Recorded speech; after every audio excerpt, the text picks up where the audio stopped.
So hello friends, now in this particular video we are going to start with the next part of our pharmacology series, that is blood pharmacology. And in this particular we are going to start the first topic that we are going to discuss is antiplatelet drugs. Okay, so let's start the antiplatelet drug. I will use highlighter because it will give more very good view. Okay, so let's discuss about antiplatelet drugs. Clear?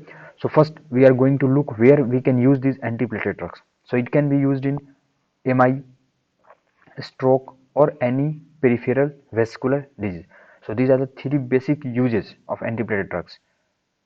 Three basic area where we can use antiplatelet drug: MI, stroke, and peripheral vascular diseases. Now coming to the drugs, first we will classify the drug. So the first one is your irreversible COX inhibitor. It includes aspirin.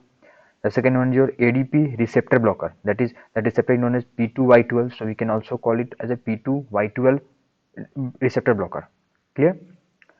Because ADP when binds to this receptor, that will promote platelet aggregation. So by inhibiting this receptor, we will stop binding of ADP. So we will stop platelet aggregation.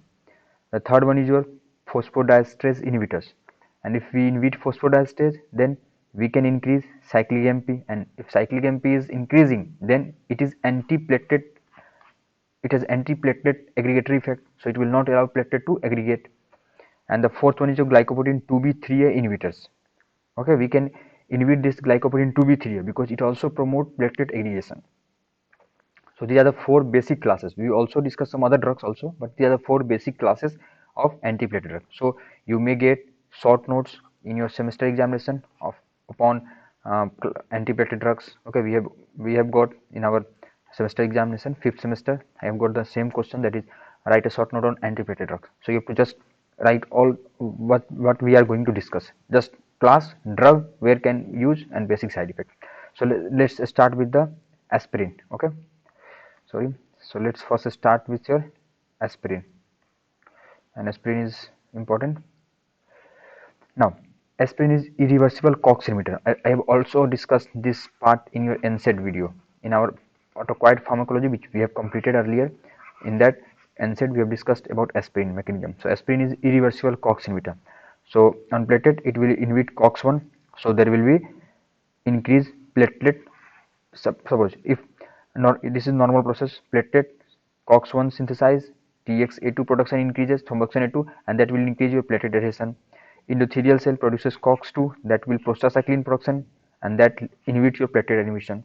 Now this aspirin, what it will do, it will inhibit both COX-1 and COX-2 because it is irreversible and non-selective COX inhibitor, so it will inhibit COX-1 and COX-2 both.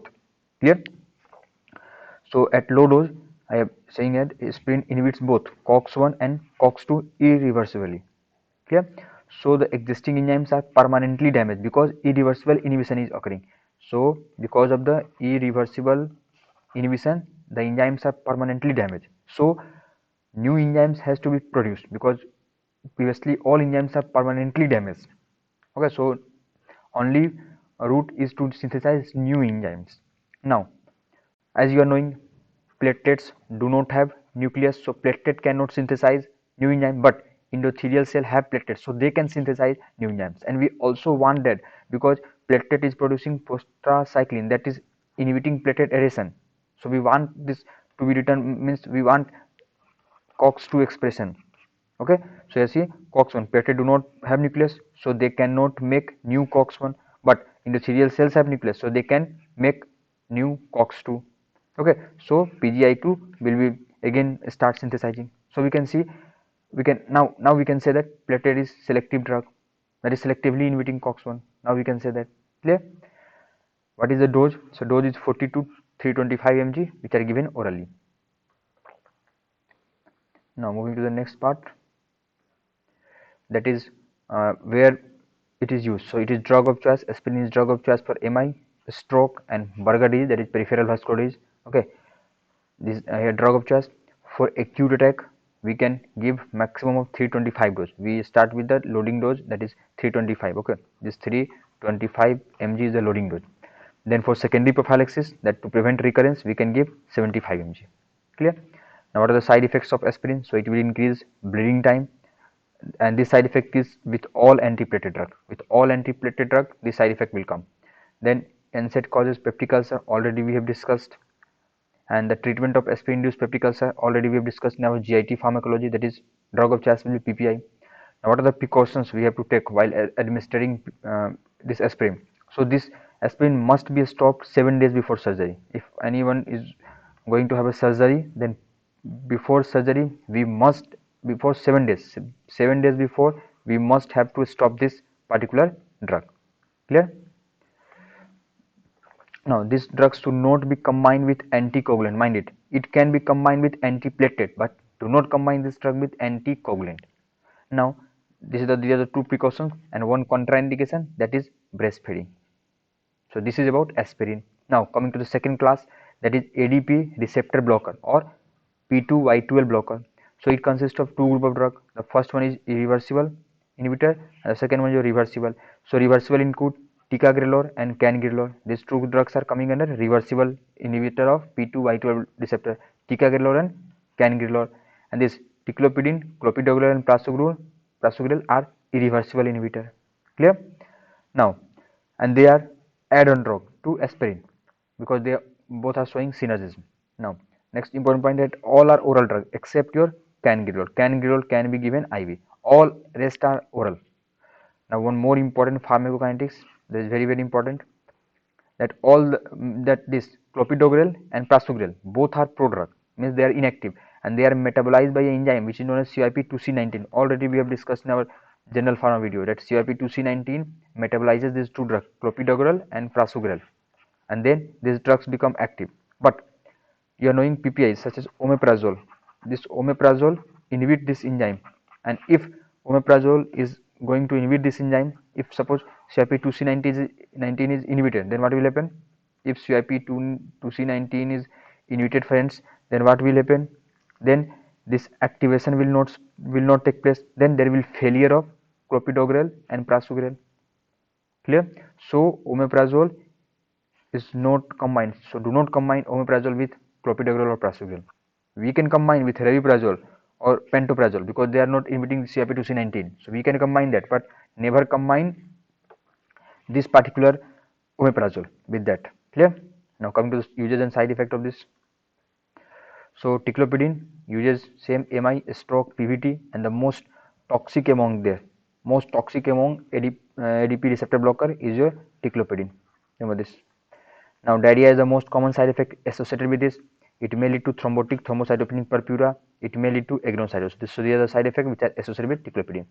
Then clopidogrel use is same, side effect is same, but there will be no agranulocytosis which are associated with clopidogrel. Means clopidogrel is not causing your agranulocytosis, that will be absent here.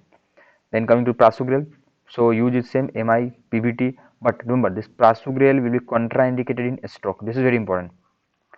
Prasugrel contraindicated, that is prasugrel is contraindicated in case of stroke. This is very important. Clear? Because it causes maximum bleeding among all of these ADP receptor blocker. Then ticagrelor, same cangrelor during MI to prevent stent thrombosis, we can give this. So these are the common uses and side effects. Now coming to the third class, that is phosphodiesterase 3 inhibitors. So let's discuss about that. Phosphodiesterase inhibitors. So by inhibiting phosphodiesterase, it is basically increasing your cyclic AMP.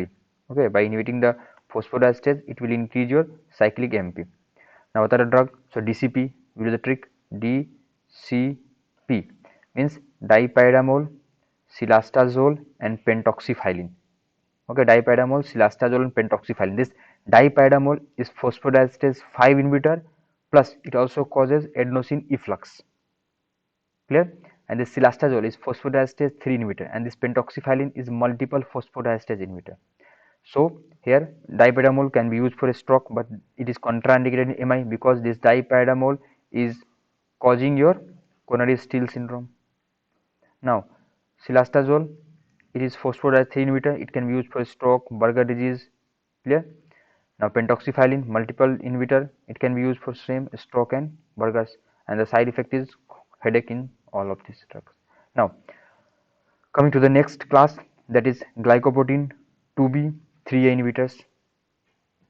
So it is also known as anti-integrin drugs. Remember this, It also asks in MCQ examination. Anti-integrity drugs means glycoprotein 2b3 inhibitors. Okay. Now it basically inhibits your platelet aggregation. It is not inhibiting platelet adhesion. Glycoprotein 2b3 in pathology you have read, it is responsible for platelet aggregation, not platelet adhesion. So it is inhibiting just platelet aggregation. It is given only through IV route. Only IV route it is given. Clear? Now the drugs which are coming under this, so eptifibatide, abciximab and tirofiban. These three drugs will come under this. Eptifibatide, abciximab and tirofiban. This abciximab is safe in your renal failure as well as it also acts as immunosuppressant. But these two effects are absent in eptifibatide and tirofiban. So remember these drugs: eptifibatide, abciximab and tirofiban. Now new drugs, new classification, new drugs, new classifications. Okay, the another group is PAR1 inhibitor. Clear? It includes drug Vorapaxar and one which are not approved yet, Autopaxar. So these two drugs, Vorapaxar, Autopaxar. This PAR is protease activated receptor. Okay, because this particular receptor causes activation of thrombin, which lead to platelet aggregation. You all are knowing. So we can inhibit this. The drug are Vorapaxar and Autopaxar. Okay. Then some drugs are under trial such as digoxin, daltroben, sultroben. So this digoxin is basically thromboxane synthase inhibitor and this daltroben and sultroben are thromboxane receptor antagonists. So this is the enzyme, digoxin is enzyme inhibitor and this daltroben and sultroben are thromboxane receptor antagonists. Now coming to the, so these all were our antiplatelet drug. So if in examination you ask antiplatelet, you have to write all of these. Now proplatelet drug, so the first is your romiplostim, then eltrombopag, then evaltrombopag, okay, lustrombopag, then oprelevkin. Just remember the name of the drug which are proplatelet drug. Clear? So this is about antiplatelet. In next video we will discuss about anticoagulants. So thank you for watching. Best.